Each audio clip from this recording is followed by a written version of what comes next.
Magandang araw, magandang buhay. Lalong-lalo na sa ating mga minamahal na mga senior citizens. Hello po mga lolo at lola. Sa araw na ito ay mayroon akong magandang balitang dala-dala. Opo, tama po ang inyong narinig. Dahil sa May 19, 2025, may magaganap po na senior citizens payout o ayuda. At sa video kong ito, ipapaalam ko kung saan ang mga lugar, payout time at payout venue. At sa mga nagtatanong, ano bang payout na ito, sir? Ang payout na ito ay para lamang po sa mga qualified senior citizens sa Social Pension for Indigent Pensioners. At dito sa video kong ito, ilalahad ko ang mga lugar at kung ano yung dapat yung gawin, pati na mga requirements para kumpleto ang ating maibigay ngayon na balita sa inyo para masabi nyong ang ganda talaga ng araw ko. Attention sa lahat ng mga senior citizens. Social Pension Payout Schedule, May 19, 2025. Alamin natin ang buong detalye sa balitang ito. Sa mga hindi pa nakasubscribe dyan, baka naman inaanyayahan kita na tapusin ang video na ito hanggang sa dulo nang sa gayon makuha mo ang punto ng video kong ito. At kung nais mo na maging updated sa mga videos na ina-upload ko, lahat ng mga videos ina-upload ko dito ay mga informative at full details po tayo para naman mas maganahan pa ang ating mga viewers na panoorin dahil importante din itong malaman ng ating mga senior citizens. Kaya naman, i-bell notification mo na. At ngayon, hindi ko na patagalin pa na pag-uusapan natin ito dahil alam kong excited ka na. Kaya, let's go! Unang lugar na ating pag-uusapan ay ang Digos City. Dahil sa May 19, 2025, may magaganap po na pension release sa Social Pension for Indigent Pensioners. At ito nga po ang patotoo sa balitang ito. Sabi dito, magandang umaga, Barangay Goma. I am pleased to announce na ang DSWD Social Pension Payout for Senior Citizens ay mangyayari sa May 19, 2025, alauna ng hapon sa Barangay Gym po mismo kayo pupunta. Ang pangalawang lugar na ating pag-uusapan ay ang lugar ng Iligan City. Dahil sa May 19, 2025, mayroon po magaganap na social pension payout para po sa ating mga senior citizens at ito po ang patunay sa balitang ito. Sabi dito, 104 beneficiaries of social pension payout on May 19, 2025, alas 8 ng umaga at pupunta po kayo sa Barangay Maria Cristina Gym. At sa Iligan City pa rin, mayroon po magaganap na social pension payout sa another place na naman at ito po yung patunay sa aking sinasabi. Sabi dito, paalala, sa lahat po ng National Social Pensioners sa senior citizen dito sa Barangay Suarez, mayroon pong payout sa May 19, 2025, alas 8 hanggang alas 2 ng hapon sa Suarez Gym. Marami pong salamat. Ang kasunod na lugar na ating pag-uusapan ay ang Zamboanga del Norte sa munisipalidad ng Sukun. Sa May 19, 2025, ito po yung mga barangay na magpi-payout together with sa inyo pong payout venue at oras ng inyo pong payout. Sa Barangay Sitio Cuyan, sa Barangay Sitio Mambong, Barangay Sitio Paduan, Barangay Candis Proper at Sitio Kanatuan. Ang inyo pong mga lugar ay Barangay Sitio Hall, Barangay Mambong Open Stage, Barangay Paduan Tribal Hall at Barangay Covered Court at Kanatuan City Hall. Sa Barangay Malambuhangin, Barangay Latabon, Barangay Balagunan, Barangay Santa Maria, Barangay AL Micobo Senior, Barangay D. Riconalia, Barangay Makiang, Barangay Lituban, Barangay JP Brillante Senior, Barangay Pangian, Barangay Manaol, Barangay Matiag at Barangay Tibangaw. Ang oras po ng payout mula Barangay Malambuhangin hanggang Barangay Makiang ay alas 8 hanggang alas 12 ng tanghali. Samantala ang Barangay New Lituban at Barangay Tibangaw ay alauna hanggang alas 4 po ng hapon. At ang venue po ninyo mula sa Malambuhangin hanggang Tibangaw ay sa Municipal Dome Court. Ang kasunod dyan ay ang Barangay Del Carmen, Iligan City. Dahil sa May 19, 2025, meron pong magaganap sa inyong social pension payout at ito po yung patunay. Sabi dito, paalala po sa lahat ng national pensioners, may payout po sa May 19, 2025, alas 12 hanggang alas 3 ng hapon sa Tomas Kabili Gymnasium. May schedule din ang probinsya ng Bohol sa munisipalidad ng Calape. Sa May 19, 2025, ang oras po ng inyong payout, 1:30 ng hapon hanggang alas 3:30 ng hapon. At ito po yung mga barangay na magpi-payout. Barangay Kahayag, Barangay Kinabagan, Barangay Lawis, Barangay Luok, Barangay Magtungtong, Barangay Madangog, Barangay Lumboy at Barangay Talisay. Ang kasunod na lugar na ating pag-usapan ay ang Barangay Tubod sa Iligan City. Ito po yung nakapost sa kanila. Notice, Barangay Tubod National Social Pensioners. Payout date, May 19, 2025, Monday, alas 8 ng umaga hanggang alas 4 ng hapon. Ang venue po ng inyong payout ay sa Tubod Barangay Hall. At ang ito po ay from OSCA Office of Iligan City. Hindi rin magpapahuli ang Barangay Katiklan sa Malay, Aklan, Philippines dahil sa May 19, 2025 mayroon pong magaganap na social pension payout at ito yung patunay sa aking sinasabi. Sabi sa post nila, magandang araw Katiklanon sa Lunes, May 19, 2025 alas 8 ng umaga hanggang alas 12 ng tanghali sa Katiklan Civic Center, Katiklan Covered Court ay may gaganaping second quarter social pension payout para sa 308 na senior citizens beneficiaries sa Barangay Katiklan.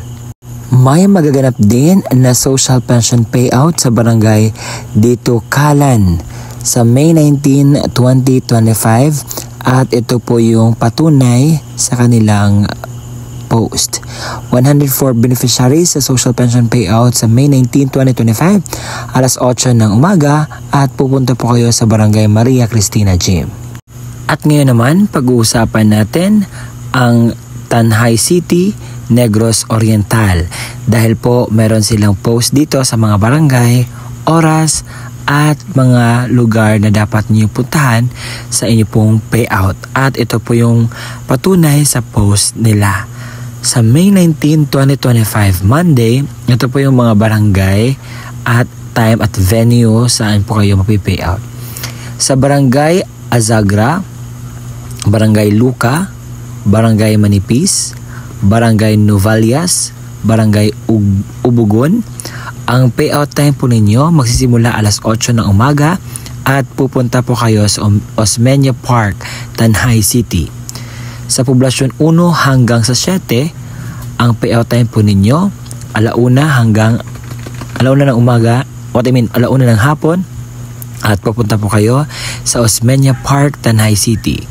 Sa Bahian, ang payout time po ninyo alas 8 ng umaga, pupunta po kayo sa Bahian Covered Court. Sa Barangay Paleo, ang payout time po ninyo alauna ng hapon sa Paleo Covered Court. Meron din dapat tayong malaman patungkol sa post ng Barangay Riverside na kung saan tumutukoy ito sa kanilang pension payout. At ito nga ang patunay sa kanilang post ating babasahin. Sabi dito, attention sa lahat ng mga senior citizens under sa National Social Pension sa May 19, 2025 ang inyo pong payout. At pupunta po kayo sa Suarez Blue Gym simula alas 8 ng umaga hanggang alas 2 ng hapon po ang inyo pong payout dito sa Social Pension for Indigent Pensioners. Sa mga taga Davao City, meron pong senior payout. Ang tinatawag po itong annual subsidy sa Barangay Riverside. Ang pension or payroll name ay Abad Efren na may 746 na beneficiaries. At pumunta na po kayo sa barangay malapit sa inyo para po sa inyo pong payout. At yun po ang mga lugar, oras at payout venue na kompletong detalye talaga ang naibigay ko patungkol sa social pension payout na magaganap sa May 19, 2025. Na sana'y nakatulong ako sa kahit na konting paraan ng pagbibigay sa inyo ng kaalaman patungkol po sa inyo pong benefits sa payout or mga ayuda sa ating mga senior citizens. Na sana'y enough na iyon para po na kumpleto po ang mga detalye na dapat ninyong gagawin patungkol po sa inyong payout. At sa mga nagtatanong, sir, bakit hindi pa po nakalagay ang aming lugar dito? So, gusto ko lamang ulitin na hindi ko makita lahat po ng mga lugar na nagpo-post kasi ang mga nakita ko lamang po, ito yung mga post sa kanilang page or nahanap ko sa aking pagre-research na mayroong magaganap na pension payout sa mga lugar na itong sinasabi. Pero kung hindi nyo nakita ang inyong lugar pero gusto nyo malaman ang update sa social pension for indigent pensioners sa inyong barangay o lugar, ang gagawin nyo, pumunta kayo sa pinakamalapit na lugar sa inyo o barangay at alamin, tanungin ang status po ng social pension payout para sa gayon ay maibigay po sa inyo ang tamang detalye at kumpletong impormasyon po patungkol po sa inyong katanungan. At alam ko na magtatanong kayo patungkol po sa requirements nito, ibibigay ko na lahat para mas okay, mas madali. But gusto ko lang po i-remind na kung ikaw po ay belong po sa mag-payout sa Lunes, ang gagawin niyo po ay kinakailangan magdala po ng payong, kumain ka agad, magdala po ng sariling ballpen, magdala po ng gamot, kumain po ng tama, hindi po dapat sumunod po sa lintutunin sa payout para smooth po ang transaction natin, para mas madali po ang ating payout. At kung meron kayong color coding sa or uniform, so pwede nyo pong dalhin, gamitin or suotin, no? Ngayon, kumpletong detalye naman ang ating ibigay nang sa gayon ay klaro po sa inyo ang mga requirements na dapat niyong dalhin at i-ready dyan. Kung ano ba ang mga requirements sa payout sa social pension for indigent pensioners, ito po aking babasahin sa inyo at nakita po ninyo sa inyong screen. Ang personal claim, kapag yung mismong senior citizen ang pupunta doon sa payout venue, ito lang po yung mga requirements na dapat niyang dalhin. Original na ID at photocopy of senior citizen's ID with 3 specimen signature or thumb marks na hindi na po makapirma. Kung ngayon ang pupunta ay authorized representative, ito po yung dapat ninyong i-ready. Una, photocopy of ID sa beneficiary with 3 specimen signature or thumb marks na hindi na po makapirma. Pangalawa, photocopy of ID claimant. Pangatlo, proof of relationship if any of the following: live birth, baptismal of the claimant, marriage contract, certificate from the barangay. 5, handwritten authorization letter. 6, picture together holding a later calendar year.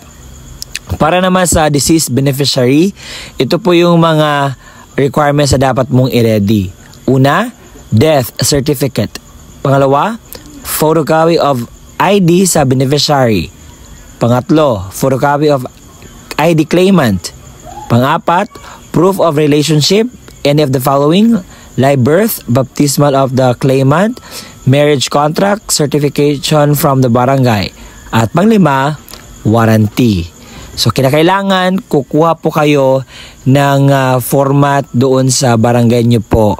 Oo, kapag ang authorized representative, kasi meron po silang sinusunod na mga format po at kinakailangan 4 copies each po. Ang mga kulang na mga dokumento ay hindi po tinatanggap, hindi po kinikater. Kaya naman, ako'y nakagawa ng mga vlogs patungkol dito sa mga requirements. You can review on it para po maliwanagan kayo at meron kayong mga ideya ano yung dapat ninyong gawin sa pension payout ninyo sa social pension. Nasanay nakuha ninyo ang punto ng video kong ito at sa aking paggawa ng content.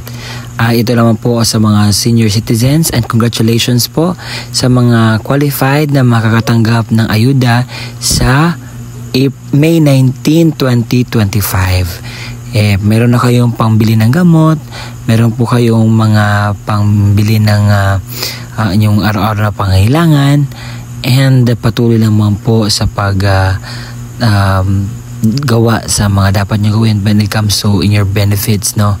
So, ang ating gobyerno ay palaging nagtingin sa ating status, lalo na sa ating mga senior citizens, dahil kinakailangan po nila ng tulong mula sa ating gobyerno.